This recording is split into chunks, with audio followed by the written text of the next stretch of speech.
In the early hours of Thursday morning, the Israel Defense Forces facilitated a humanitarian operation to help bring aid to civilians in northern Gaza.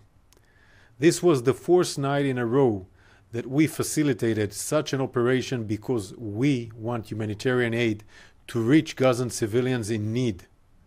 You see, our war is not against the people of Gaza. Our war is against Hamas. It is Hamas who started this war on October 7th. It is Hamas that had caused immense suffering to civilians on both sides of the border.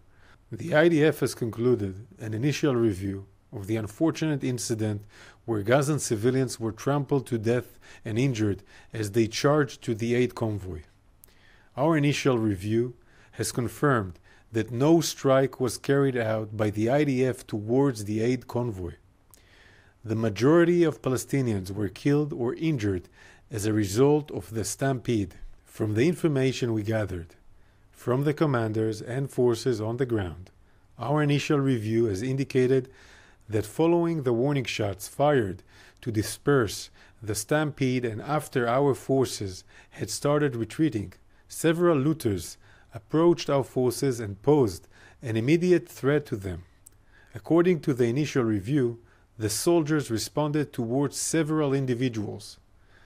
As a professional military committed to international law, we are committed to examining our operations thoroughly. We have opened an inquiry to examine the incident further, which will help us reduce the risk of such a tragic incident from occurring again during one of our humanitarian operations. The incident will be examined in the fact-finding and assessment mechanism, an independent, professional and expert body. For the sake of transparency, we will share updates as our examination develops, hopefully in the coming days. I want to make something clear. Our war is against Hamas, not against the people of Gaza. This is why we are facilitating aid, creating humanitarian corridors, establishing unilateral humanitarian pauses, and exercising caution in our use of force. Israel and the international community are working together to enable the entry and distribution of humanitarian aid to the residents of Gaza. We coordinated an airdrop of humanitarian aid into Gaza, conducted by the United States Central Command and the Royal Jordanian Air Force. This is an important effort.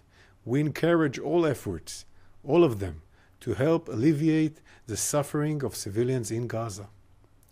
We have coordinated a total of 21 airdrops in northern Gaza in collaboration with France, the UAE, Jordan, Egypt, and the United States. We will continue expanding our humanitarian efforts to the civilians' population in Gaza while we fulfill our goals of freeing our hostages from Hamas and freeing Gaza from Hamas.